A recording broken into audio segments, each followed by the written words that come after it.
नमस्कार, मी आशिष जाधव. लक्षवेधी चर्चेत तुमचं स्वागत आहे. थोड्याच वेळापूर्वी राज्यामध्ये भाजप शिवसेनेची युती झालेली आहे तशी घोषणा शिवसेना पक्षप्रमुख उद्धव ठाकरे, मुख्यमंत्री देवेंद्र फडणवीस, भाजपचे राष्ट्रीय अध्यक्ष अमित शहा यांनी केलेली आहे. पण आजचा आपला लक्षवेधीचा विषय आहे तो म्हणजे पुलवामाचा जो हल्ला झाला त्याच्या बदल्याची कारवाई लष्करानं काश्मीरमध्ये सुरू केलेली आहे. आज एक मोठं ऑपरेशन बदला नावाचं ऑपरेशन केलं.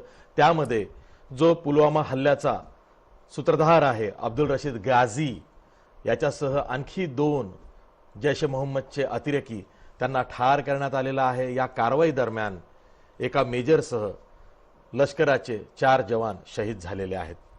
आपला विषय आजचा लक्षवेधीचा हा पुलवामा असला तरी थोड्या वेळापूर्वी भाजप शिवसेनेची जी युती झालेली आहे त्याचे जर का की पॉइंट्स विचारात घेतले आणि त्याचं विश्लेषण जर का विचारात घेतलं तर एकच बाब पुढे येते आहे, ती म्हणजे शिवसेनेनं भाजपला झुकवलेला आहे.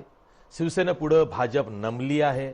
एवढंच नाही तर पत्रकार परिषदेमध्ये उद्धव ठाकरे जे शिवसेनेचे पक्षप्रमुख आहेत ते एक खूप महत्त्वाचं वाक्य बोललेले आहेत.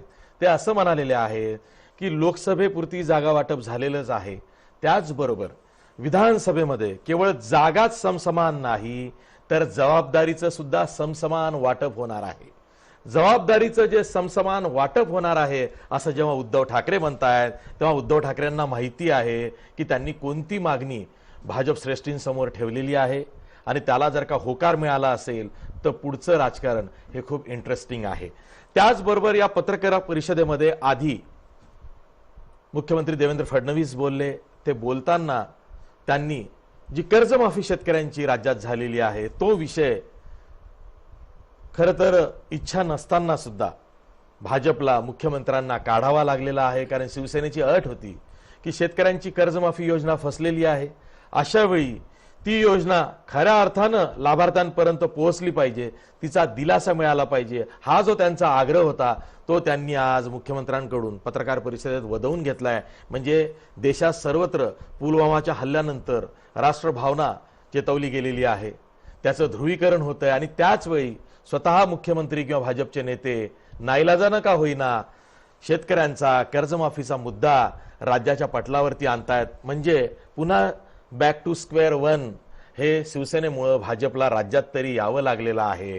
तसंच नाणारचा प्रकल्प हा आता जवळजवळ रद्द झालेला आहे असंच प्रतिपादन हे मुख्यमंत्री आणि उद्धव ठाकरे यांच्या बोलण्यातून झालेलं आहे.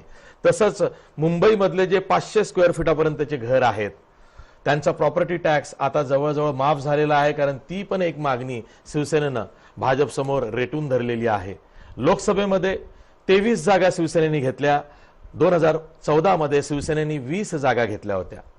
भाजपनं 2019च्या निवडणुकीमध्ये आता फॉर्म्युला जो ठरलाय त्यानुसार 25 जागा लोकसभेच्या घेतलेल्या आहेत. म्हणजे गेल्या वेळेसपेक्षा, म्हणजे गेल्या वेळेस 24 होत्या भाजपच्या, तर 1 जागा जास्त घेतलेली आहे.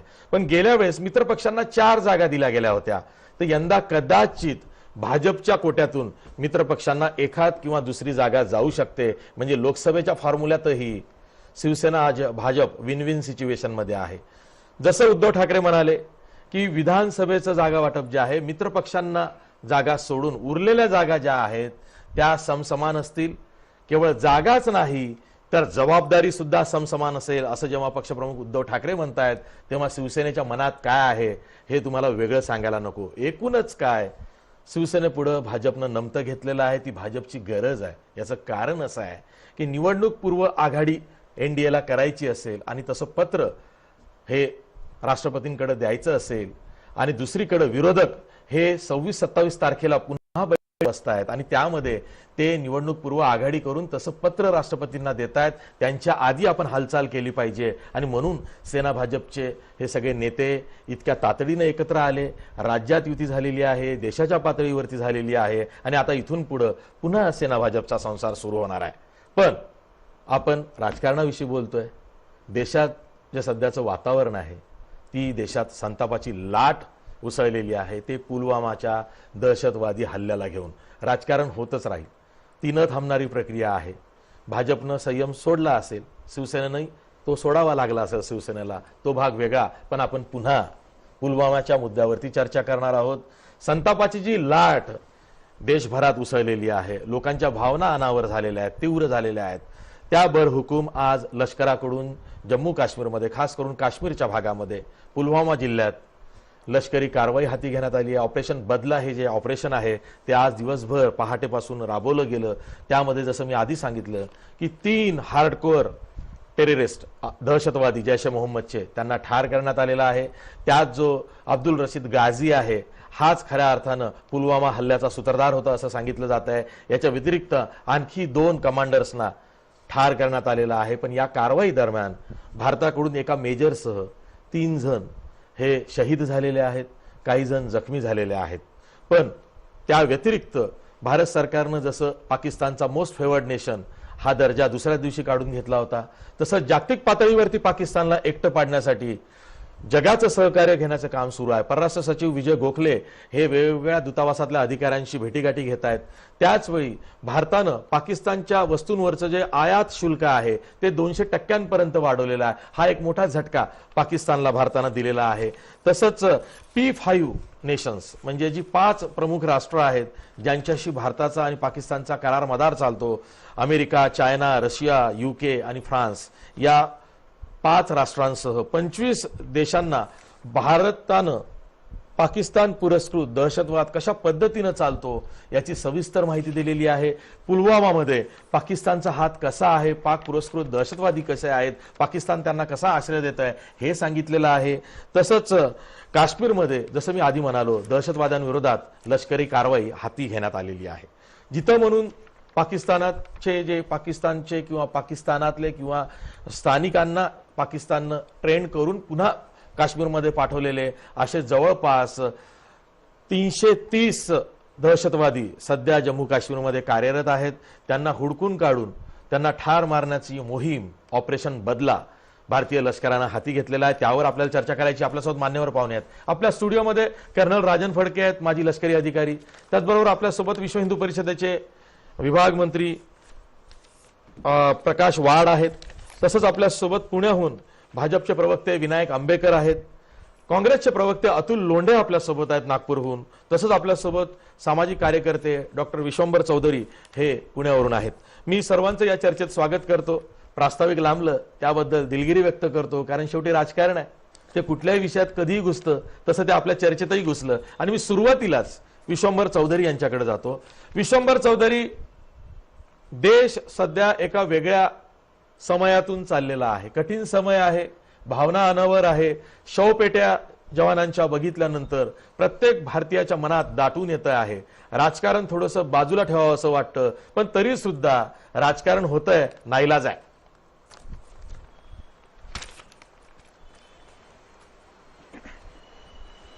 नाही, असं आहे की ही गोष्ट खरी आहे की घडलेला प्रसंग अतिशय दुःखद होता. आपण सगळ्यांनी शहीदांना श्रद्धांजली पण वाहिली आणि आता खरं त्यांच्या कुटुंबांच्या पुनर्वसनाची सुद्धा वेळ आहे. आपण सगळ्यांनी त्यातही लक्ष घालायला पाहिजे, हे अगदी बरोबर आहे. पण युद्धज्वर जो वाढलेला आहे त्या युद्धज्वराचा मला थोडा कन्सर्न अशासाठी वाटतो की माझ्या पाहण्यात अनेक वेळा अटॅक झालेले आहेत आणि अनेक वेळा आपण ते परतून लावलेले. कारगिल सारखं युद्ध, त्याच्या आधी पण 71चं युद्ध झालेलं आहे. पण मला असं वाटतं की गेल्या काही काळात जे हल्ले झाले त्याच्यानंतरच्या ज्या प्रतिक्रिया होत्या त्यामध्ये कुठेतरी नालासोपाऱ्याला ट्रेन बंद कर, कुठेतरी एखादा गावच बंद कर, कुठेतरी एखादी बाजारपेठ बंद कर, हे घडलेलं नव्हतं. आपण कोणत्या लोकांचे हाल करतोय? आपल्याच लोकांचे हाल करतोय त्या ट्रेननी कामावर जाणार. मला असं वाटतं की युद्धज्वर हा वाढवला जात आहे, हे फार गंभीर गोष्ट आहे. आणि युद्ध हे सोल्युशन नाही आहे, युद्ध हे कोणत्याच प्रश्नाचं उत्तर नाही, हेच आपल्या लक्षात ठेवलं पाहिजे.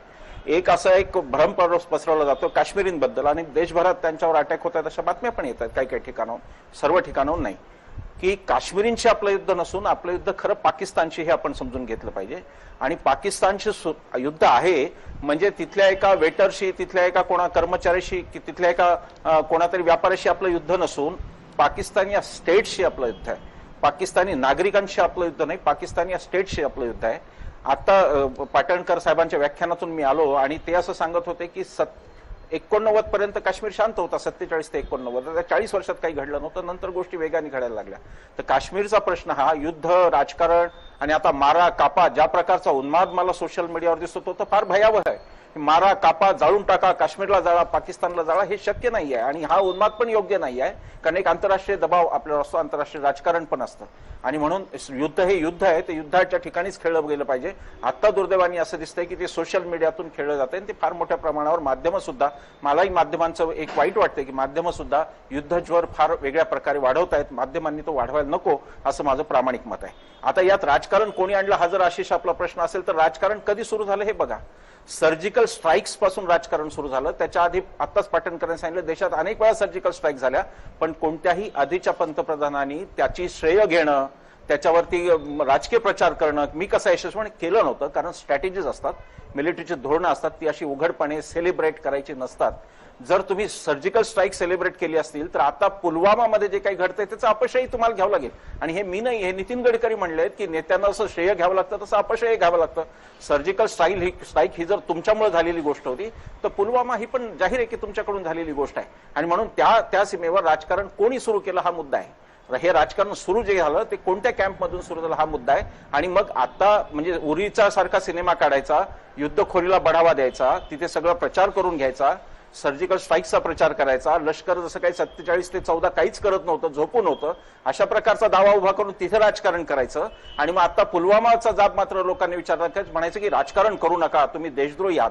हा वेगळ्याच प्रकारचा एक राष्ट्रविरुद्ध राष्ट्रवाद असा संघर्ष यांनी सुरू केला.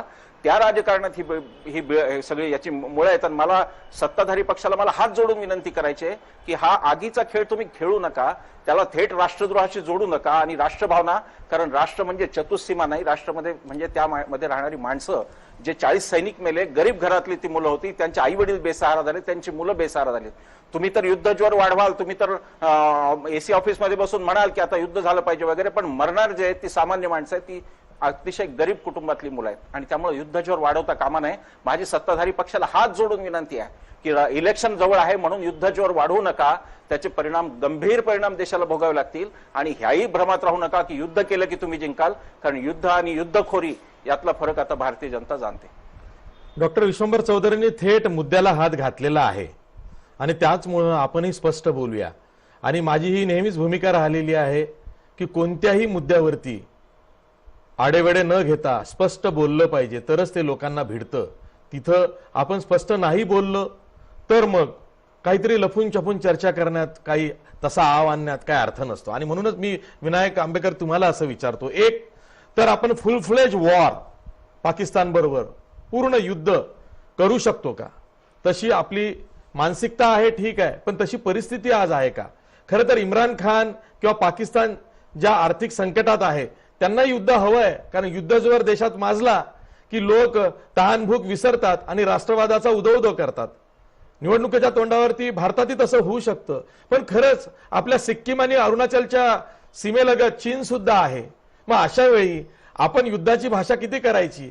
देशात युद्धज्वर म्हणजे वॉर युफोरिया, वॉर हिस्टेरिया किंवा वॉर फिअर हे किती वाढवायचं याच्या सुद्धा मर्यादा आहेत. आणि म्हणूनच आता कुठंतरी लोकांना समजावून सांगण्याची गरज आहे की आपण दहशतवाद्यांचा निपात करू, आपण स्ट्रॅटेजी करू, चहुबाजूनी पाकिस्तानची कोंडी करू, जागतिक पातळीवरती पाकिस्तानला एकटं पाडू, युद्धाची भाषा नंतर करू, आधी पाकिस्तानला वेगवेगळ्या पातळ्यांवरती निस्तानाभूत करू, ही स्ट्रॅटेजी असली पाहिजे. पण त्याऐवजी भाजपचे नेते जे बोलतायत की पाकिस्तानला धडा शिकवला जाईल, बलिदान व्यर्थ जाणार नाही, यामुळं युद्धज्वर हा वाढतोय.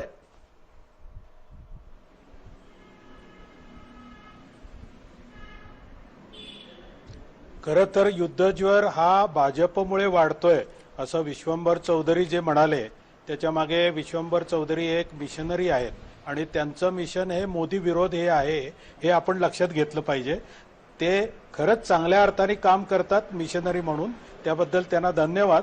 परंतु हा युद्धज्वर भाजपने वाढवला या विधानाला माझा साफ विरोध आहे. जी काही प्रतिक्रिया सोशल मीडियामध्ये जी काही उमटली ती स्वाभाविक प्रक्रिया होती की ज्याच्यामध्ये लोकांनी आपली मतं दिली. आता लोकांनी मतं दिली म्हणजे भाजप लगेच युद्ध करायला चालला अशा अर्थाचं जे काही विधान केलं जातंय किंवा भाजप युद्धज्वर वाढवतोय अशा प्रकारचा जो एक आरोप केला जातोय तो दादांत खोटा आहे. भाजप कुठल्याही युद्धज्वराच्या मागे नाही. माननीय पंतप्रधानांनी अतिशय स्पष्ट शब्दामध्ये सांगितलंय की याचा निर्णय हा राजकीय लेवलला होणार नाही, त्यांनी पूर्ण अधिकार दिलेत सैन्य दलाला. तुम्हाला जिथे वाटेल, जसं वाटेल, जेव्हा वाटेल त्याप्रमाणे तुम्ही प्रतिक्रिया करा. ते असं म्हटले नाहीत की मी सांगेन त्यावेळेला अटॅक करा म्हणून. आणि दुसरा जो मुद्दा आहे की त्यांनी पूर्वीच्या एका सर्जिकल स्ट्राईकचा उल्लेख करून ते काही त्यांनी विधान केलेलं आहे की तो भाजपनी त्याचं क्रेडिट घेतलं. भाजपनी त्याचं क्रेडिट घेतलं नाही. त्याच्यामध्ये बेसिकली जो निर्णय पॉलिसी पॅरालिसिस होता तो राहिला नाही. आता आम्ही जशास तसं उत्तर देण्यास भारत सज्ज आहे हा संदेश जगाला द्यायला पाहिजे होता. त्याप्रमाणे तो माननीय पंतप्रधानांनी दिला. त्याच्यामध्ये कुठल्याही प्रकारे युद्धज्वर वाढवण्याचा हेतू नव्हता किंवा नाही आणि याच्याही पुढे कधीही असणार नाही. ठीक आहे. अतुल लोंढे, काय त्याला म्हणाले, पॉलिसी पॅरालाइज किंवा पॉलिसी पॅरालिसिस, धोरण लकवा हा मागच्या सरकारमध्ये होता, या सरकारमध्ये नव्हता. काही दिवसांपूर्वी काश्मीर टाइम्सच्या संपादिका अनुराधा भसीन यांनी असा आरोप केला की गेल्या 4-5 वर्षांमध्ये जो पॉलिसी पॅरालिसिस हा जम्मू काश्मीरमध्ये केंद्र सरकारच्या पातळीवरती दिसला, त्यामुळेच आत्ताची जी परिस्थिती जम्मू काश्मीर मधली आहे ती अशांत आहे. आणि म्हणूनच हा जो लोकल सपोर्ट पहिल्यांदा पुलवामाच्या हल्ल्यामध्ये मिळालेला आहे ती चिंतेची बाब आहे. हा लोकल सपोर्ट का मिळतोय याची बीज कुठेतरी केंद्र सरकारच्या धोरणामध्ये जम्मू काश्मीर बाबतच्या लपलेली आहेत असं त्यांना म्हणायचं होतं. आणि आता विनायक अंबेकर म्हणतात, भाजपचे प्रवक्ते, की पॉलिसी पॅरालिसिस हा काँग्रेसच्या काळात आला, पण आता जे काही अनालिसिस सगळीकडे येतंय त्यात पॉलिसी पॅरालिसिस हा कोणाच्या काळात आला, कोणाचं सरकार, मुफ्ती मोहम्मद सईदच्या मुफ्ती मेहबूबा यांच्या म्हणजे त्यांची मुलगी त्यांच्या बरोबर तिथं पीडीपी बरोबर होतं, हेही सगळ्यांना माहिती आहे. काय म्हणाल, पॉलिसी पॅरालिसिस हा तुमच्या काळापासून याही काळात तो चालत आलेला आहे, भाजपनेही तो वारसा घेतलाय म्हणून ही जम्मू काश्मीरमध्ये परिस्थिती आली आहे?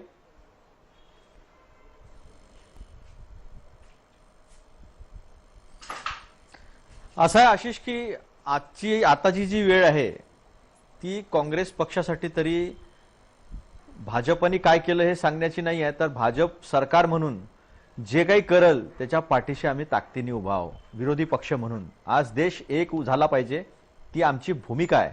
दुसरी, सैन्याच्या पाठीशी आम्ही ताकदीने उभा आहोत. तिसरं, आता आपण थोडासा अनालिसिस करू आशिष.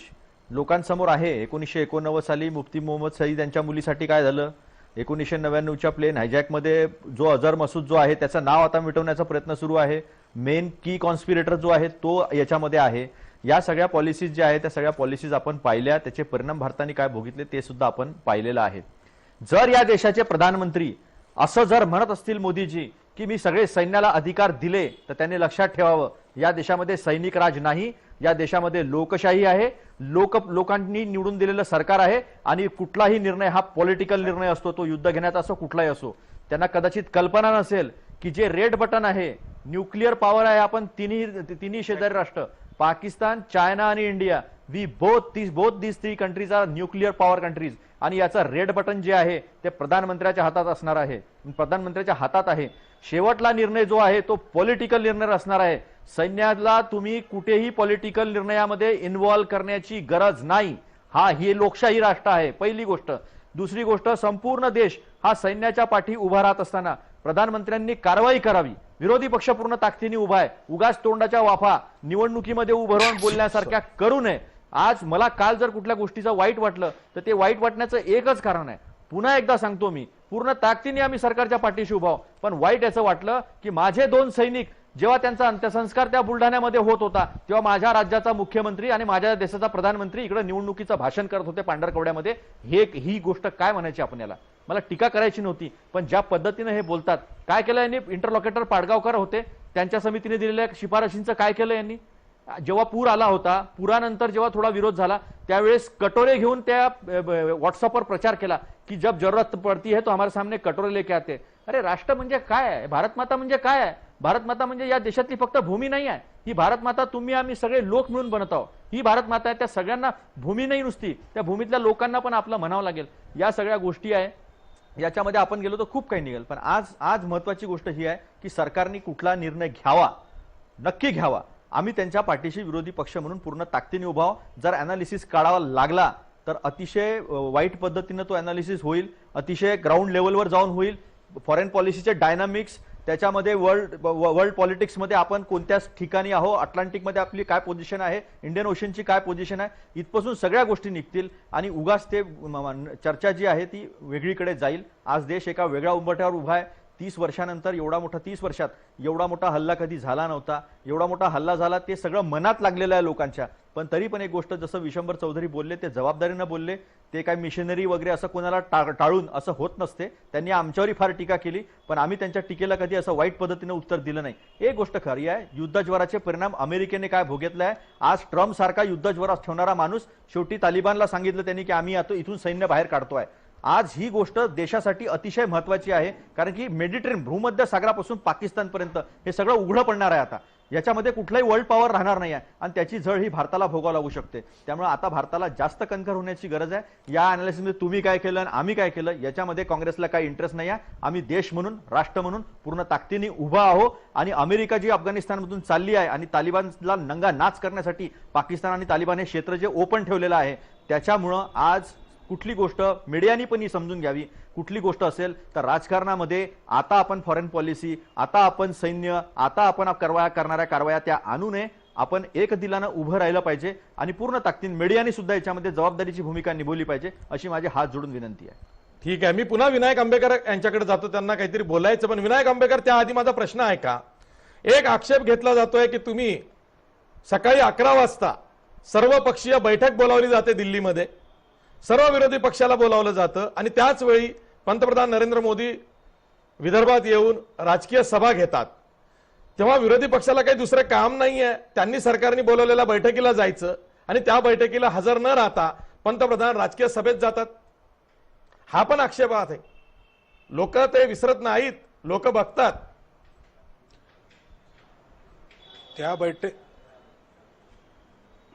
त्या बैठकीला जे अपेक्षित होते ते सर्व दिल्लीमध्ये होते आणि बेसिकली आदल्या दिवशी सर्व कार्यक्रम पंतप्रधानांनी त्यांचे राजकीय कार्यक्रम रद्द करून 15 तारखेला ते दिल्लीत थांबले होते. मध्य प्रदेशमध्ये त्यांचा जो ठरलेला कार्यक्रम होता तो नाही, त्या दिवशी पूर्ण वेळ ते इन्व्हॉल्व होते त्यामध्ये आणि त्या दिवशीचे सर्व कार्यक्रम, सर्वपक्षीय बैठक ज्या दिवशी झाली नेमकी त्याच वेळेस विदर्भामध्ये राजकीय सभा सर्व घेत होते. हे सगळं आंबेकर साहेब देशाने बघितलेलं आहे.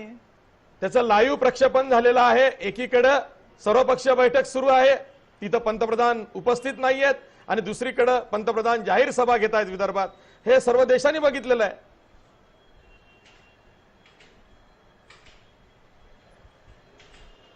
मी तेच सांगतोय पुन्हा एकदा, आदल्या दिवशी देशांनी हेही पाहिलेलं आहे की पहिल्यांदा एका प्रधानमंत्र्यांनी सर्व वीरांना मानवंदना कशा पद्धतीने दिली हे सुद्धा आपल्या देशांनी सर्व पाहिलेलं आहे. कशा पद्धतीने दिली म्हणजे काय, पंतप्रधान अबव ऑल थोडी आहेत. पंतप्रधानांनी ते प्रधान सेवक आहेत, भारतीय जनतेचे प्रधान सेवक आहेत. आंबेकरजी ते राष्ट्रपतीच्या अभाव नाहीये.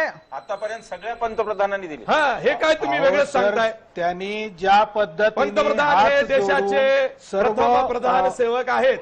सर्व जनतेचे सैनिकांना प्रधान त्यांनी सेवक हात आहेत. जोडून राष्ट्रपतींच्या नमस्कार वर केला. अजून प्रत्येक पंतप्रधान ठिकाणी हे जाऊन पद गेलेलं या नाही. देशामध्ये पहिल्यांदा घडलेलं नाही, हा आहे. दादांत खोटी गोष्ट सांगतायत. याचे सगळ्या व्हिडिओज आहेत. पंतप्रधानांनी हुतात्म्यांना वंदन वेळोवेळी केलेलं आहे. वेळोवेळी केलेले व्हिडिओ फक्त वंदन यांनी ते एका काढले. जागेवरती व्हिडिओ यांनी बसून काढले, केलेलं आता आहे. व्हिडिओ काढतायत. आणि त्या आजच्या पंतप्रधानांनी प्रसिद्धी करतायत, त्याच्यातूनही प्रचार साधतायत. आता त्यांना तुम्ही- देश हित तुम्ही माहितच जर नाही. पण देश देशात म्हणजे येतो काही तुमच्याकडे आंबेडकरांनी बसवा, देशावर देशावर केलं. भावना तेवढा का होतात, केले होते, जनतेच्या असतील, ते जवानांच्या संपूर्ण असतील, देशावर. सैनिकांच्या असतील, दिल्लीमध्ये लष्करी थांबले अधिकारी. होते. उपकार झाले हे सगळं देशावर. बघितल्यावरती भावना तीव्र होतात. बोला विनायक आंबेकर, बोला. आणि नाही, उपकार झाले आंबेडकर साहेब, प्रधानमंत्र्यांचे त्यांनी मानवंदना दिली सैनिकांना. उपकार झाले. मी स्वतः म्हणतो विरोधी पक्ष म्हणून. दिवसभर दिल्लीमध्ये पूर्ण वेळ उपस्थित होते. विरोधी पक्षांनी आधीच तर सांगितलं की उपकाराची आम्ही भाषा कोणतंही करू नका. राजकारण त्यांनी करणार ज्या नाही. वेगळ्या या पद्धतीने समयी विरोधी आम्ही पक्षांना सरकारला वेगळी पाठिंबा देत पद्धत आहोत. म्हणजे- भारतीय लष्कराला पाठिंबा देत आहोत. विरोधी पक्ष गप्प बसलेला वेगळी आहे. पद्धत म्हणजे त्यांनी आणि अशा कॅमेरे वेळी सोबत नेले अमित शहा सभा आणि घेतात, पूर्ण चित्रीकरण पंतप्रधान करून घेतलं, सभा ही वेगळी घेतात. पद्धत. काय चाललंय? इंदिरा गांधी, कॅमेरे नेहरू त्यांनी सगळ्यांनी नेले वाहिलेले नाहीत. श्रद्धांजली. कॅमेरे हे त्या गव्हर्नमेंटच्या सिस्टीम प्रमाणे तिथे असतात. त्यांनी प्रत्येक ज्या पद्धतीने त्यांनी व्यक्त केलं स्वतःला त्याबद्दल मी बोलतोय. मानवंदना सगळेच जण देतात. आता नमस्काराचं पण मार्केटिंग करायची वेळ आली, इतकी वाईट परिस्थिती ठीक आहे, आपल्यासोबत राजन फडके आहेत, कर्नल राजन फडके आहेत. कर्नल राजन फडके, बोला. मी जो मुद्दा मोदींनी उपस्थित कसा नमस्कार केला याचं पण माझ्यावर marketing सुद्धा चालू आक्षेप आहे. घेतला जाऊ शकतो मोदींनी की तुम्ही कसा असं कसं नमस्कार बोलता? केला याचं अरे, marketing असं चालू कसं आहे. बोलणार? एक भारतीय म्हणून बरोबर जेव्हा वेळ येते तेव्हा बोलावी लागते. एकदम बरोबर आहे. बाकीचे सर्व म्हणतायत की पंतप्रधानांनी मानवंदना दिली म्हणजे काय मोठं केलेलं नाही. आणि तुम्ही जो मुद्दा उठवलाय की सर्व पक्षांच्या मिटिंगला ते हजर राहायला पाहिजे होते, पण ह्याच्यात काय केलेलं आहे त्यांनी एक चाल चाललेली की त्याला गैरहजर राहायचं, म्हणजे उद्या जर काही पॉलिटिकल निर्णय झाला तर त्यात मी नव्हतो, आणि ते बाकी त्यांनी केलेलं आहे. आणि सर्व सैन्यावरती सोडले असं म्हणायचं, म्हणजे पुढे जर काही कारवाई झाली तर ती सैन्याने केली. म्हणजे इकडे सैन्यावरती आपला दोष जडायचा, इकडे सर्व पार्टींवरती जडायचा. करेक्ट. अगदी आता बरोबर. हे राजकारण कृपा करून आणू नका. 40 लोक गेलेले आहेत, आज परत एक मेजर आणि 4 जण गेलेले आहेत. काहीतरी त्यांच्या कुटुंबाची पर्वा करा. हे सारखं राजकारण नमस्कार चमत्कार केल्याचं फार वाईट वाटतं. आणि हा जो युद्धाचा उपाय नाहीये, युद्ध हा उपाय नाहीये. मी 3 दिवसापूर्वी TV 9 वर बोललो होतो. त्यांनी पर्याय काय काय त्याच्यात सांगितलं होतं, लास्ट पर्याय, आणि तो पहिला असला पाहिजे. Electronic warfare, psychological warfare, propaganda warfare, cyber warfare, हे मी 3 दिवसापूर्वी सांगितलं होतं. कारण काय आहे, आजचा जो काश्मीर मधला युवक आहे तो 30-25 वर्षाचा पूर्वी पैदा झालेला आहे. म्हणजे तो 95-96 मध्ये जन्मलेला आहे. त्यांनी जन्मताच आतंकवाद पाहिलेला आहे.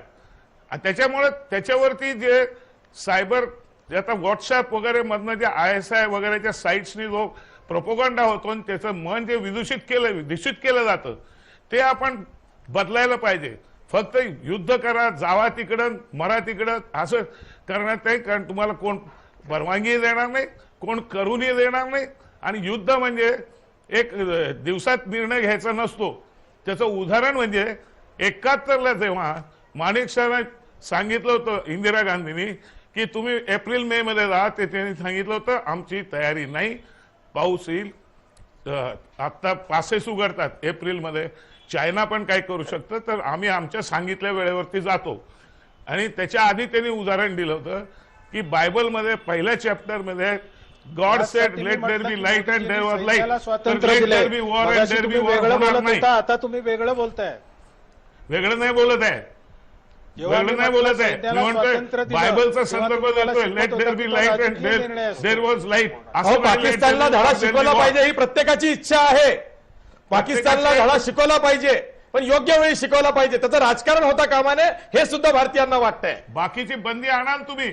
MFN काढलं ही फक्त छोटी बातमी आहे. इंडस वॉटर का तुम्ही अगदी थांबवत बरोबर आहे, नाही? अगदी बरोबर आहे. इंडस वॉटरवरती का एकदम निर्णय घेत नाही? त्यांना वायू प्रवास आपल्या भूमीवर करायचं बंद का करत नाही? त्यांची जहाजं जी जातात पाण्याची आपल्या इथं फ्युएलिंग करतात, कोलंबो मध्ये करतात. आज कोलंबोचा पाठिंबा आहे तुम्हाला, तर तुम्ही त्यांना काय सांगू शकत नाही इथं त्यांचं रिफिलिंग करू नका? ते कसे व्यापार करतात इंडोनेशियाशी बघा. ह्या ज्या गोष्टी आपल्या हातात आहेत, ह्या सर्व आपल्या हातात आहेत. सायबर वॉर करायचं, तिथं काश्मीर युथला दुसरा प्रोपोगंडा आपण पाकिस्तानचा थांबून चांगल्या रीतीने कसा विकास होतोय वगैरे ते सांगून तो बंद करायचा, म्हणजे त्यांची मनं दूषित होणार नाहीत. ते सोडून भलत्या भलत्या गोष्टी करण्यात काय अर्थ नाही. आणि जसं लोंढे साहेबांनी सांगितलं की सैन्यावरती सोपवलं म्हणजे सैन्य काही लगेच जनरल साहेबाला वाटलं म्हणून ते काय चढाई करायला जाऊ शकत नाही, कारण हा पॉलिटिकल निर्णय असतो. बरोबर आहे. मला विश्वंभर चौधरी या मुद्द्यावर तुम्हाला छेडायचं आहे.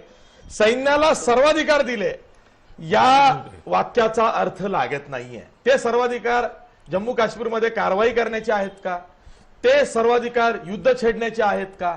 ते सर्वाधिकार कदाचित भारतच टेक ओव्हर करण्याचे सैन्याला दिले आहेत का? असे वेगवेगळे अर्थ निघू शकतात. पंतप्रधान 2दा जाहीर सभांमधून हे बोलले की सैन्याला सर्वाधिकार आम्ही दिलेले आहेत. पंतप्रधान जेव्हा म्हणतात सैन्याला सर्वाधिकार दिले, त्याचा अर्थ काय घ्यायचा?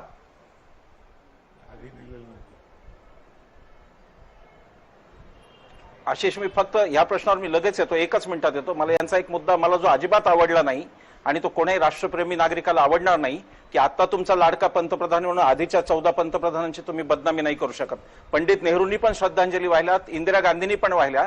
त्यांच्या काळात HD कॅमेरे नव्हते, ही एक गोष्ट असू शकते, फोटो काढता येत नव्हते. आणि दुसरं हे असू शकतं की त्यावेळेला फोटो काढण्याची वृत्ती, मड्याच्या टाळूवरचं लोणी खाण्याची वृत्ती त्यांच्यामध्ये नव्हती, म्हणून त्यांनी त्याची ऍडव्हर्टाईज केली नाही. हे आपल्याला पहिल्यांदा लक्षात. आता मी मूळ मुद्द्यावर येतो. फडके साहेबांनी अत्यंत उत्तम मुद्दा काढलेला आहे की जिथे त्यांना निर्णय घ्यायचा होता तिथून पंतप्रधान त्या बैठकीतून निघून गेले आणि बाहेर येऊन सांगतात की मी सर्वाधिकार दिले.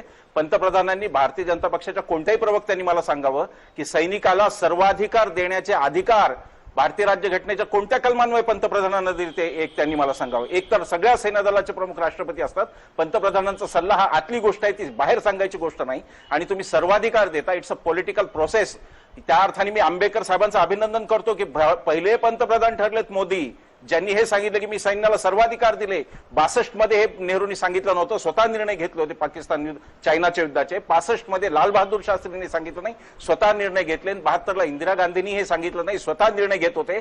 पहिले पंतप्रधान भारताला लाभले जे स्वतःची जिम्मेदारीच्या पासून पळून जात आहेत आणि सांगतात की सर्वाधिकार आता मी सैन्याला दिले. देशात अनागोंदी अराजक येण्याचं आपल्या पंतप्रधानांना हेही माहिती नाही की आपल्या देशातलं सत्तांतर हे मिलिटरीच्या हातून होत नाही, ती शेजारच्या पाकिस्तानची पद्धत आहे. इथे एक लोकशाही आहे, लष्कर सुद्धा लोकशाहीला बांधलेलं आहे. तर लष्कराबद्दलच्या यांच्याच कल्पना किती भ्रामक आहेत. पंतप्रधानांनी घटनाच कशी वाचलेली नाही हे सांगणारा कालचा प्रसंग आहे. मोठ्या प्रकारचं हे अज्ञान आहे आणि मला वाटतं हे भारतासाठी पाकिस्तान काश्मीर इतकंच घातक हे विधान आहे की लष्कराला आता सर्वाधिकार दिले. याचा अर्थ आता तुमचा पाकिस्तान झाला. तुम्ही तुमचं बघून घ्या. मी माझे फोटो काढायला गेलेलो आहे, मी कसा नमस्कार केला हे सांगायला माझे पक्षातले लोक बसलेले आहेत की मी किती सुंदर नमस्कार केला. बाकी पंतप्रधानांना नमस्कार करता येत नव्हता, ते काहीतरी वेगळं करत असतील. तर हा जो चाललेला आहे सगळा उन्माद की व्यक्तीच मोठी आहे, राष्ट्र नाही, हे हा खरा प्रॉब्लेम आहे की मोदी हे राष्ट्रापेक्षा मोठे झाले, देशापेक्षा मोठे झाले. एकेकाळी हाच पक्ष होता जो म्हणत होता की आधी राष्ट्र मग पक्ष वगैरे. आता क्रम उलटा झाला. आता आधी व्यक्ती मोदी आणि Modi is India for them, आमच्यासाठी तो नाही. आणि हा देश ते सहन करत नाही. इंदिरा गांधी पण पचवल्या लोकांनी. हे जर या भ्रमात असेल की मोदी आता राजे झालेत आणि त्यांनी कसा नमस्कार केला याचंही आम्ही कौतुक करू, त्यांनी कुठं पाहिलं त्याचं आम्ही कौतुक करू, तर या भ्रमातून त्यांनी लवकर बाहेर यावं. 19 ला त्याचं उत्तर मिळणार आहे. विनायक आंबेडकर, प्रश्न तोच आहे. भारताचे पंतप्रधान म्हणून बोलणारे प्रत्येक वाक्य पंतप्रधानांचं हे जागतिक पटलावरती तपासून बघितलं जातं.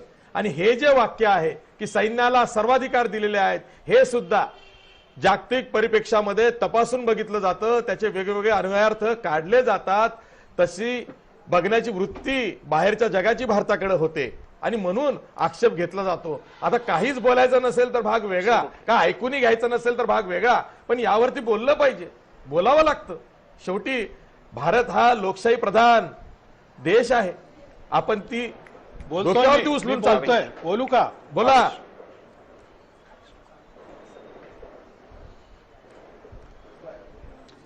बेसिकली तुम्ही थोडासा प्रयत्नपूर्वक किंवा अजाणतेपणाने बुद्धिभेद करताय लोकांचा. पंतप्रधानांनी जे सैन्याला अधिकार दिले, तो जो हल्ला झाला त्याच्या बदला घेण्याचे अधिकार दिलेले आहेत. तुम्ही असं पिक्चर उभं करताय सगळेजण मिळून की पंतप्रधानांनी सैन्याला देश चालवण्याचे सर्वाधिकार दिले. असा बुद्धिभेद कृपा करून करू नका, कारण आपण चांगला सिरियस डिबेट करतोय. जो बदला घ्यायचा आहे त्या बदल्याबद्दलचे सगळे निर्णय घेण्याचा अधिकार सैन्याला दिला, असं पंतप्रधानांनी जाणीवपूर्वक, जबाबदारीने आणि ठामपणाने सांगितलेलं आहे. म्हणजे बदला घेताना तो हल्ला केव्हा करायचा, कुठे करायचा, कधी करायचा याबाबतच्या अधिकाराबद्दल ते बोलत होते. तुम्ही विनाकारण असा काहीतरी एक भ्रम निर्माण म्हणजे कोणाचा बदला घ्यायचा ते तरी सांगा. देश चालवण्याचे अधिकार दिले. फक्त दहशतवाद्यांचा बदला घ्यायचा का लष्कराने? लष्कराला इतकं सीमित करून ठेवायचं का? कोणाचा बदला म्हणजे ज्यांनी हा हल्ला घडवून आणला त्या पाकिस्तानमध्ये बसलेल्या हँडलरचा, त्यांच्या मुख्यांचा बदला घ्यायचा आहे. हे सगळ्यांना उघड आहे. तुम्हालाच प्रश्न पडतोय, जनतेला हे उघड आहे. जनता आग्रह करते की पाकिस्तानमध्ये बसून जे भारताला घातपात घडवतात त्यांचा बदला घ्या, आणि तो बदला घेण्याचा अधिकार सैन्याला दिलेला आहे. पंतप्रधानांनी अतिशय स्पष्टपणे सांगितलेला आहे. दुसरा माझा मुद्दा की पराचा कावळा कसा करतात असं यांनी आता पराचा कावळा केला की पंतप्रधानांनी घटना वाचली नाही, पंतप्रधानांनी अमुक केलं नाही. त्यामुळे मी परत एकदा लोंढ्यानं सांगू इच्छितो की मी जे पहिलं वाक्य म्हटलं की हे आमचे मित्र जे आहेत चौधरी साहेब हे एक मिशनरी आहेत, हे वाक्य माझं सिद्ध झालं इथे या डिबेटमध्ये की त्यांनी लगेच पराचा कावळा करून पंतप्रधानांनी घटना वाचली नाही. आज जो माणूस 4.5-5 वर्ष देश चालवतोय अतिशय उत्तम प्रमाणे आणि ज्या आपल्या देशाला त्यांनी जगातल्या सगळ्यात जास्त विकसित देशामध्ये, वेगाने विकसित होणाऱ्या देशामध्ये नेऊन ठेवलंय आणि भारतीय जनतेला त्यांच्या कार्यक्षमतेचा, त्यांच्या धडाडीचा यथार्थ अभिमान आहे अशा पंतप्रधानांबद्दल असं जे बोलले त्याचा मी पूर्ण जाहीरपणे निषेध करतो. ठीक आहे, ठीक आहे, ठीक आहे.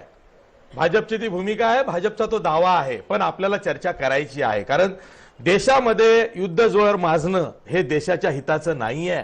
भारत ही फास्टेस्ट ग्रोईंग इकॉनॉमी आहे, वेगानं वाढणारी अर्थव्यवस्था आहे असं जेव्हा आपण दिमाखानं म्हणतो तेव्हा युद्धजोर हा भारतीयांमध्ये पसरणं आणि त्यात गाफील राहून आपल्या ध्येयापासून भरकटणं हेही योग्य नाही.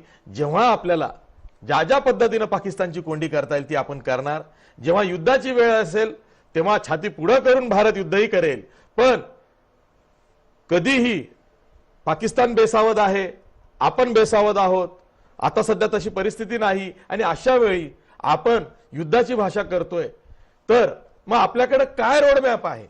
केवळ निवडणुकीच्या तोंडावरती जर का अशी वक्तव्य येत असतील तर ती नीट तपासून घेतली पाहिजेत आणि म्हणूनच हा चर्चेचा विषय आहे. आपण एक ब्रेक घेणार आहोत आणि ब्रेक नंतर आपल्यासोबत प्रकाश वाड सुद्धा आहे विश्व हिंदू परिषदेचे. त्यांचं म्हणणं काय आहे हेही ऐकणार आहोत. पुन्हा घेऊया एक ब्रेक.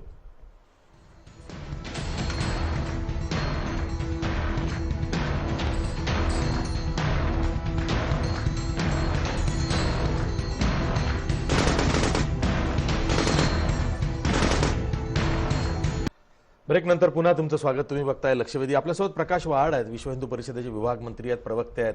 प्रकाश वाड, आज जी मोहीम लष्करानं हाती घेतलेली आहे जम्मू काश्मीरमध्ये, खास करून काश्मीरच्या खोऱ्यामध्ये, ती म्हणजे तिथं जे काही 330 दहशतवादी आहेत असे इंटेलिजन्स रिपोर्ट आहेत त्यांचा खात्मा करण्याची ती मोहीम आहे किंवा तसं ऑपरेशन सुरू आहे. ते झालंच पाहिजे. ज्यांना म्हणून धडा शिकवायचा आहे त्यांना शिकवलाच पाहिजे. पण तो शिकवत असताना देशात ज्या पद्धतीनं भावना अनावर झालेल्या आहे अशा वेळी युद्ध जर वाढून त्याचं राजकारण होत असेल तर त्याला आक्षेप घेतला जातो. सर्वप्रथम मी सांगू इच्छितो की आपण गेले अनेक वर्ष पाहतोय हा काश्मीरचा प्रश्न चिघळत राहिलेला आहे आणि कुठे ना कुठेतरी कधीतरी ह्याच्या संदर्भात प्रतिक्रिया देण्याची आवश्यकता आहे. आज जरी आपण म्हटलं की हा युद्ध जर वाढवतो किंवा वाढवला जातोय, परंतु आज जर आपण त्याची प्रतिक्रिया जरी दिली नाही तरी सर्वसामान्य लोकांमध्ये हा प्रक्षोभ असतो की आज एक प्रकारची अशी घटना घडल्यानंतर सुद्धा सरकार आज प्रतिक्रिया द्यायला काही पावलं उचलत नाही. मला असं वाटतं की ह्या सगळ्या मागचा आपण विचार केला पाहिजे. मुळात ही इतकी वर्ष ही परिस्थिती का निर्माण झाली आणि जर त्याला सडोतड उत्तर द्यायचं असेल तर हीच योग्य वेळ आहे. कुठेतरी कठोर पावलं उचलली पाहिजेत ही सर्वसामान्य माणसांची भावना आहे. पण त्याच वेळी प्रकाश वाड असंही आहे ना की ठीक आहे पावलं कठोरपणे उचलली पाहिजे, पण त्याच्यासाठी आपल्यासाठी एक रोडमॅप पाहिजे. पाकिस्तानची आपण चौबाजूनी कोंडी केली पाहिजे आणि त्या दृष्टीनं चांगली पावलं उचललीत की पाकिस्तानला जो एनडीए सरकारच्या पहिल्या अटल बिहारी वाजपेयींच्या काळात मोस्ट फेवर्ड नेशन म्हणून दर्जा दिला होता तो काढून टाकला. त्याच्यानंतर इम्पोर्ट ड्युटी पाकिस्तानी गुड्सवरची किंवा वस्तूंवरची 200% वाढवली. त्यानंतर वेगवेगळ्या देशांच्या दूतावासाची भेटीगाठी करून पाकिस्तान कसं इन्व्हॉल्व आहे क्रॉस बॉर्डर टेररिझम मध्ये हे आपण पटवून देत आहोत. त्याचबरोबर आणखीन पुढची पावलं उचलली जातील. कुलभूषण जाधवच्या निमित्तानं इंटरनॅशनल कोर्टमध्ये हेगच्या जी केस सुरू आहे तिथं सुद्धा आज ॲडव्होकेट हरीश साळवे यांनी पाकिस्तान कसं क्रॉस बॉर्डर टेररिझम मध्ये इन्व्हॉल्व आहे आणि कसे खोटे नाटे आरोप करून कुलभूषण जाधव यांना त्यांनी अडकवून धरलेलं आहे. हीच नीती पाकिस्तानची भारताच्या बाबतीत राहिलेली आहे हेही पटवून दिलेलं आहे. युनायटेड नेशन्स आहे तिथं सुद्धा आपण हे सांगतो आहोत. सांगायचा किंवा विचारण्याचा प्रश्न हा आहे की युद्ध जर वाढवून लोकांच्या भावना अनावर करून त्यामध्ये निवडणुकीसाठी कोणालाही मग ते काँग्रेसही करत असेल, काँग्रेस सुद्धा दुटप्पी भूमिका घेऊन बसलेला आहे, मुद्दावर मुख घेऊन बसलेला आहे आणि आम्ही सरकारला पाठिंबा देतो असं म्हणतात. उलट सरकारला ज्या विचारण्याची हिंमत काँग्रेस दाखवत नाही कारण निवडणुकीत तेच हत्यार त्यांना उलटू शकतं अशी भीती वाटते. नाही, निश्चितपणे मला असं वाटतं की मी मगाशी म्हटल्याप्रमाणे ह्या युद्ध जेव्हा वाढवण्याचा प्रयत्न कुठल्या बाजूने होते हे मला म्हणण्याचा प्रश्न आहे. सर्व पातळीवर प्रयत्न जागतिक स्तरावर असतील, आर्थिक स्वरूपाचे असतील, सर्व प्रकारची बंधनं आज सरकार घालण्याचा प्रयत्न करत आहे. आंतरराष्ट्रीय स्तरावर इतर देशांकडून सहकार्य मिळवण्याचा सुद्धा प्रयत्न करत आहे. परंतु हे प्रयत्न पूर्वी सुद्धा झाले आहेत, कदाचित ते अधिक जोमाने आता होत असतील. परंतु मला असं वाटतं विशेष करून पाकव्याप्त काश्मीर सारख्या भागामध्ये जी अतिरेक्यांची प्रशिक्षण केंद्र सुरू आहेत ती जर उद्ध्वस्त करायची असतील तर केवळ आर्थिक नाकेबंदी करून होणार नाही, त्याला प्रत्यक्ष डायरेक्ट ऍक्शनची गरज आहे आणि ती करण्याची आज वेळ मला असं वाटतंय सैन्य दलाकडे आलेली आहे आणि ती त्यांनी केली पाहिजे, ही सर्वसामान्य व्यक्तीची अपेक्षा आहे. अतुल लोंढे, बघा कसं असतं, मी तुम्हाला म्हटलं तुम्ही मान हलवत होतात, हात हलवत होतात, पण आता तुम्हाला मी आठवण करून देतो. जेव्हा दुपारी हे लक्षात आलं की सेना भाजपची युतीची घोषणा आज होते आहे, तेव्हा आधीच तयार असलेली प्रेस रिलीज, ज्याला आम्ही प्रसिद्धी पत्रक म्हणतो, ते काँग्रेसनी राज्यात रिलीज केलं. आधी हेडिंग काय आलं, 20 मार्चला काँग्रेस राष्ट्रवादी महाआघाडीची संयुक्त सभा नांदेडमध्ये होणार आहे. नंतर लक्षात आलं, अरे अरे आपण घाईत एंटर बटन मारलेलं आहे, चुकून सेंड झालेला आहे. मग करेक्शन केलं, नाही 20 फेब्रुवारीला काँग्रेस राष्ट्रवादीची संयुक्त सभा नांदेडमध्ये होणार आहे. म्हणजे काँग्रेस वाट बघून होतं की आधी राजकारण करत असल्याचा ठपका भाजपवर जाऊ देत, ते आता युती होते आहे त्यांची. मग अशा वेळी आपण मागे असता कामा नये. मग हळूच 4:30-3च्या दरम्यान, 3 वाजता मला असं आठवतंय, 3 वाजता प्रेस रिलीज पत्रकारांना सोडून दिली की काँग्रेस राष्ट्रवादी महाआघाडीची पहिली प्रचार सभा ही नांदेडमध्ये होणार आहे. येत्या बुधवारी काँग्रेस सुद्धा प्रचाराचा नारळ फोडणार आहे. म्हणजे युती होते आहे, त्यांनी वाईटपणा घेतलेला आहे लोकांसमोर आम्ही राजकारण नेत असल्याचा, त्यांच्या माती ते खापर फुटलेलं आहे. आता आपणही त्यांच्या मागून पटकन आपली प्रचार सभा लावून घेऊया, असं काँग्रेसने आज केलंय.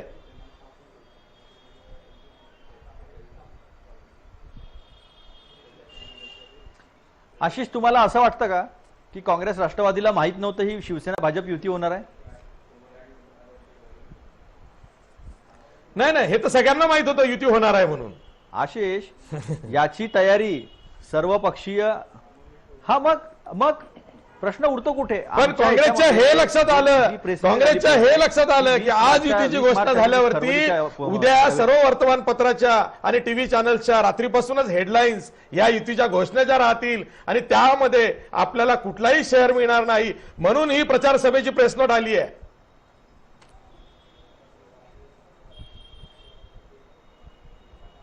असं आहे आशिष की आम्हाला तशा हेडलाईन मिळत नाही. मागच्या 4.5 वर्षामध्ये आम्हाला हेडलाईन मिळण्याचा प्रश्नच येत नाही. त्यामुळे आता मीडिया आमच्यासाठी असं करेल बा किंवा आम्ही असं केलं तर मीडिया आम्हाला सपोर्ट करेल असा काही प्रश्न आमच्या बाबतीत उरला नाही आहे. आमच्या बाबतीत प्रश्न उरलाय तो सामान्य लोकांचा, आमच्या बाबतीत प्रश्न उरलाय तो शेतकऱ्यांचा, आता दुष्काळ आपण फेस करतोय त्याचा, आमच्या बाबतीमध्ये प्रश्न उरलाय तो बेरोजगारीचा. आपण एका गोष्टीवर येऊ आता. हे जे प्रश्न आहे आपण हे कायम चर्चा करत राहू आशिष. पण तुम्ही एक ज्या गोष्टी बोलल्या त्याचा मला म्हणजे आक्षेप आहे माझा त्या गोष्टीवर. तो आक्षेप असा आहे की आम्ही विरोध करत नाही म्हणजे आम्ही मूग गिळून बसलो. म्हणजे तुम्हाला काय वाटतं की आतापर्यंत भाजप ज्या पद्धतीनं बेजबाबदारीने वागलं त्या पद्धतीनं काँग्रेसने बेजबाबदारीने वागायचं? आज देशापुढे एवढं मोठं संकट आहे, एवढा मोठा अटॅक झाला, 40 लोक मेले, त्याच्यानंतर सरकारसोबत राहायचं असं म्हणणं म्हणजे मूग गिळून बसणं होतं? आम्हाला परिस्थिती जाणीव आहे. जर प्रधानमंत्री त्या मीटिंगमध्ये बसले असते तर कदाचित त्यांना त्यांच्याशी सखोल चर्चा झाली असती की आपण या पद्धतीने इंटरनॅशनली आयसोलेट केलेलं आहे. याच्यापूर्वी सार्क परिषदेमधून आपण त्यांना बाहेर केलं होतं. त्यांची अडचण होती म्हणून आपण इंडियन ओशन रिम केली होती आणि इंडियन ओशन रिमच्या माध्यमातून आपण लुकीस पॉलिसीला जास्त हे दिलं होतं. आजही MFN काढलं म्हणजे काय आहे? $1.2 बिलियन व्यवसाय आहे फक्त, जो $37 बिलियन पर्यंत होऊ शकतो. MFN काढला म्हणजे फक्त 1.2 बिलियन. तिकडून सौदी अरेबियाचा सलमान आले, तिथले राजे, आणि त्यांनी $20 बिलियन आम्ही तुमच्यासोबत व्यवहार करू असं म्हटलं. त्यामुळं हा जो प्रश्न आहे हा अतिशय क्लिष्ट प्रश्न आहे. हा याला जिओ पॉलिटिकल माझ्या प्रश्नाचा चुकीचा अर्थ लक्षात घ्या किंवा अर्धवट अर्थ घ्या. लक्षात घ्या अतुल लोंढे, काँग्रेस हा जर का देशातला प्रमुख पक्ष आहे असं काँग्रेस म्हणत असेल तर ऐका शांतपणे ऐका. तुम्ही जनतेला खुळं समजता का हो? ऐका, जम्मू श्रीनगर हायवे, इथे कर्नल राजन फडके आहेत, ते इथं बाजूला बसलेले आहेत, तेही ऐकतायत, माझं नीट ऐका. जम्मू श्रीनगर हायवे हा देशातला सर्वाधिक संरक्षण असलेला हायवे आहे. अशा हायवेवरती दिवसा 250 किलोहून अधिक स्फोटकं घेऊन एक वाहन CRPFच्या ताफ्यावर येऊन धडकतं. तिथं इंटेलिजन्स फेल्युअर होत आहे, तिथं सिक्युरिटी लॅप्स होत आहे. त्याच्या आधी सीआरपीएफ कडून विचारणा केली जाते, मागणी केली जाते की आम्हाला सांगू मी. हेलिकॉप्टरद्वारे एअरलिफ्ट आता करा, बोलू मी. आम्हाला बसने आता जाऊ बोलू नका मी. देऊ. ती मागणी फेटाळली जाते. पुन्हा ऐका, 8 फेब्रुवारीला सीआरपीएफच्या याच्यावर किंवा असा तत्सम कुठलाही हल्ला होऊ शकतो असा एक अलर्ट जारी होतो. ते कळत नाही, त्याच्याकडे दुर्लक्ष होतं. आपलं इंटेलिजन्स फेल्युअर इतक्या लेवलला गेलेला आहे की जम्मू काश्मीरमध्ये, त्यातल्या त्यात काश्मीर खोऱ्यामध्ये जिथं सर्वाधिक सैन्य आज आपलं तैनात आहे, अशा ठिकाणी स्फोटकांनी भरलेली एक गाडी येऊन ताफा उडवते. तरी सुद्धा असे प्रश्न विरोधी पक्ष जाहीर पत्रकार परिषदेमधून सरकारला विचारत नाही. त्याच्यावर आक्षेप आहे. ज्या जवानांचे बळी गेले 40 जवानांचे, ते भरून येणार आहेत का? सरकारला जाब विचारणार नाही कोणी? आशिष ऐका आता तुम्ही माझं, आता माझं ऐका तुम्ही, आता माझं ऐका. ज्या वेळेस मीडियानी हा प्रश्न उचलायला पाहिजे नव्हता त्यावेळेस मीडियानी उचलला नाही. जेव्हा पी चिदंबरम साहेब या देशाचे गृहमंत्री होते त्यावेळेस त्यांनी नॅशनल इंटेलिजन्स ग्रीडची स्थापना करण्याचा निर्णय घेतला होता. त्यावेळेस त्यांनी एनसीटीसी नावाची कन्सेप्ट आणली होती, नॅशनल काउंटर टेररिझम सेंटर. त्याला सगळ्यात पहिले विरोध करणारे जर कोणी असेल तर तत्कालीन गुजरातचे मुख्यमंत्री सन्माननीय मोदी साहेब होते. त्या एनसीटीसी मध्ये आणि त्या नॅशनल अतुल लोंढे मागचं सांगू नका, आरटीओ पासून मागचं सांगू सगळ्या नका. गोष्टीचं हे गेल्या intelligence 5 एका दिवसातलं ठिकाणी 4 दिवसातलं बोला. त्यावेळेस का काँग्रेसने बोलले? हे आता प्रश्न काय का सांगताय? रेस केले नाहीत विरोधी तुम्ही पक्ष प्रत्येक म्हणून? निर्णयामध्ये अडचण आणलेली इतका आहे. मोठा सिक्युरिटी लॅप्स होतोय, अडचणी इतका मोठा इंटेलिजन्स फेल्युअर होतोय. सीआरपीएफ कडनं मागणी झाली आज- की आम्हाला एअरलिफ्ट करा, हेलिकॉप्टरनी काँग्रेससाठी- आमचे जवान तुम्ही श्रीनगरला पोहोचवा. काँग्रेस ती फेटाळण्यात आली. याविषयी जाब नाही विचारायचा सरकारला.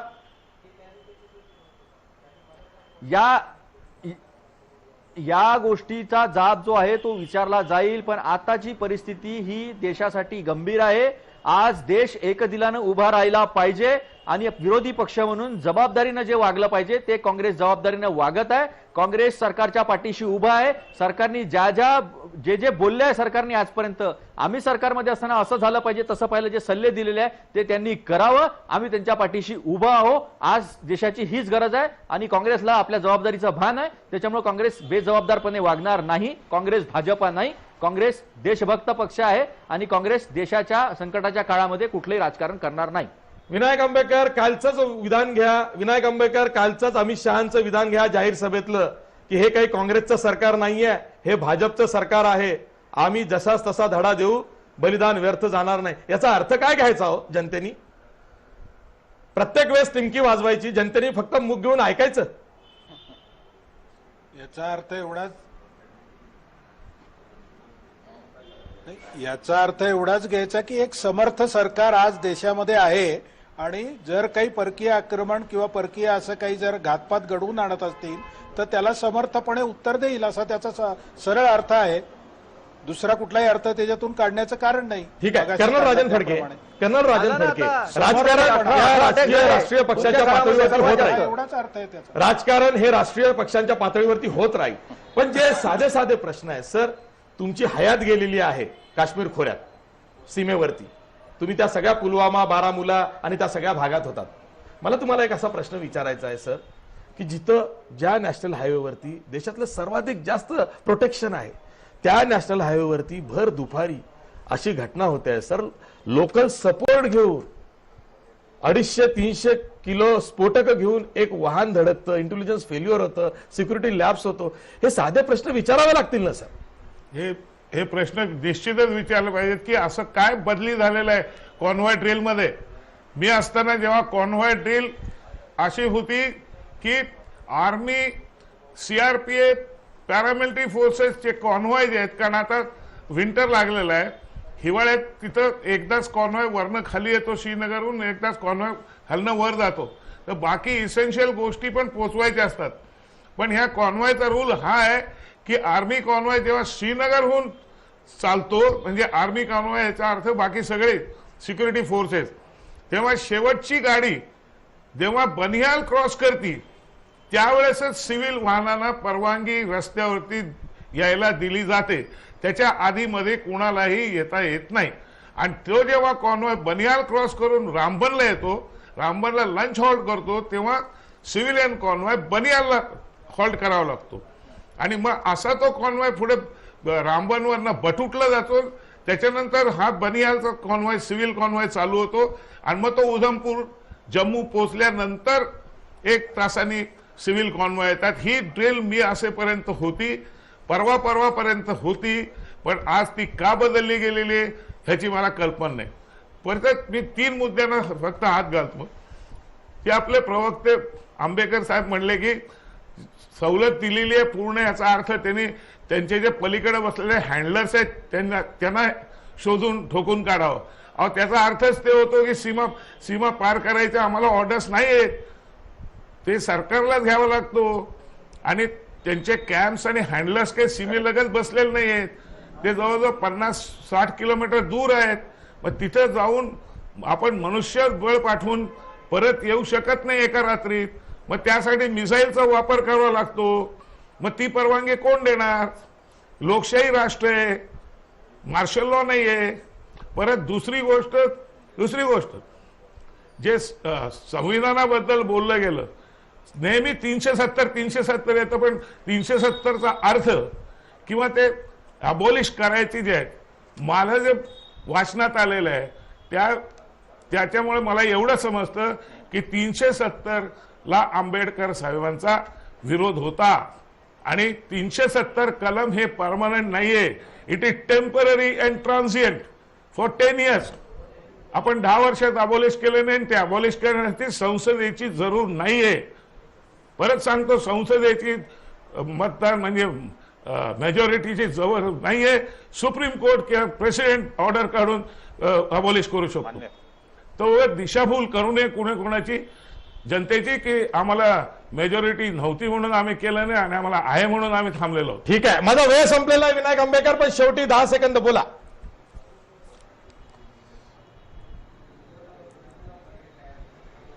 काही नाही, स्वतः माननीय पंतप्रधानांनी मागच्या सर्जिकल स्ट्राईकमध्ये स्वतःची कशी इन्व्हॉल्वमेंट होती आणि कसे निर्णय घेतले याचं सविस्तर वर्णन केलेलं आहे. ते सर्व जनतेने ऐकलेलं आहे. त्यामुळे पंतप्रधान या निर्णयात सहभागी नसतील अशा प्रचाराला काही अर्थ नाही. फक्त त्यांनी एकमेव स्पष्ट केलेलं आहे की जो स्ट्राईक करायचा त्याची जागा, त्याची वेळ आणि त्याची पद्धती या 3 गोष्टींचे निर्णय मिलिटरीकडे दिलेले आहेत. बाकी सर्व राजकीय निर्णय असतील आणि पंतप्रधान त्याच्यामध्ये स्वतः इन्व्हॉल्व असते. ठीक आहे, मी सर्व मान्यवर भावनांचे आभार मानतो आणि इथंच थांबण्याचा प्रयत्न करतो. मला माहिती आहे की मुद्दे खूप आहेत. खरं तर देशामध्ये युद्धज्वर हा अशा वेळेस जाणे, कारण ते युग नाही आहे आता. आपल्याला भारतामध्ये आपली जी भारतीय अर्थव्यवस्था आहे ती वेगानं पुढे जाते असं जेव्हा आपण म्हणतो तेव्हा त्यासाठी झटायचं आहे. युद्ध होईल ना, जेव्हा आपल्याला ती गरज वाटेल तेव्हा आपणही युद्ध करू. त्याचवेळी दहशतवादाचा खात्मा झाला पाहिजे, हे आपलं मिशनच आहे. कारण दहशतवादाच्या विरोधातली ही लढाई आहे आणि तो पाक पुरस्कृत दहशतवाद आहे म्हणून पाकिस्तानच्या विरोधातली ही लढाई आहे. पण ती लढत असताना ती सजगपणे सतर्क राहून लढायची आहे. केवळ भावनेच्या ओघामध्ये कुठलीही वेडीवाकडी विधानं करून जनतेच्या भावना तीव्र होता कामा नये. ती सध्याची किंवा काळाची गरज नाहीये मला असं वाटतं. आमच्या पण, कारण ज्या पद्धतीनं आपले जवान शहीद झालेले आहेत त्यांच्याविषयीच्या आपल्या भावना ह्या अनावर आहेत, तीव्र आहेत. त्या काही दिवसात शांतही होतील. आणि त्याच वेळी आज जसं लष्कराने ऑपरेशन बदला घेतलेला आहे त्यामध्ये जो पुलवामा हल्ल्याचा जो सूत्रधार होता अब्दुल रशीद गाझी याला ठार केलेला, त्याच्यासोबत जैश मोहम्मदचे आणखीन 2 कमांडर हे ठार झालेले आहे. असं करत करत हे ऑपरेशन पुढे गेलं पाहिजे. आणि त्याच वेळी जागतिक पातळीवरती पाकिस्तानला एकटं पाडण्याचा प्रयत्न झाला पाहिजे. ते वेगवेगळ्या माध्यमातून झालं पाहिजे, वेगवेगळ्या फोरमवरती झालं पाहिजे. आपले जे राजनैतिक टाईप्स आहेत म्हणजे डिप्लोमॅटिक टाईज आहेत त्या संपुष्टात आले पाहिजे. पाकिस्तानचा दूतावास वेळप्रसंगी भारतातलं बंद करा. जसा आज बॉलिवूडने निर्णय घेतला की जे म्हणून सिने आर्टिस्ट असतील किंवा वेगवेगळे कलावंत असतील पाकिस्तानचे, त्या सर्वांना कुठेही काम भारतात मिळता कामा नये असे निर्णय झाले पाहिजे. तेव्हा पाकिस्तान एकटं पडेल. पाकिस्तानच्याही हे लक्षात येईल की भारताविरोधात दहशतवादाचं अस्त्र आपण वापरून खूप काही मोठं करत नाही, त्यात पाकिस्तान सुद्धा होरपळतोय. हे जेव्हा पाकिस्तानच्या लक्षात येईल आणि ते आणण्यासाठी भारताला सर्वतोपरी प्रयत्न करावे लागतील आणि ते झालेच पाहिजे. पण केवळ निवडणूक डोळ्यासमोर ठेवून युद्धज्वर वाढता कामा नये. सरकारनं सुद्धा सतर्क राहून भावनेच्या ओघात न वाहून जाता नीट काम केलं पाहिजे, हीच अपेक्षा आहे. फार जास्त बोलू नये असा हा प्रसंग आहे. त्यामुळे इथेच थांबतो. पाहत राहा जय महाराष्ट्र न्यूज.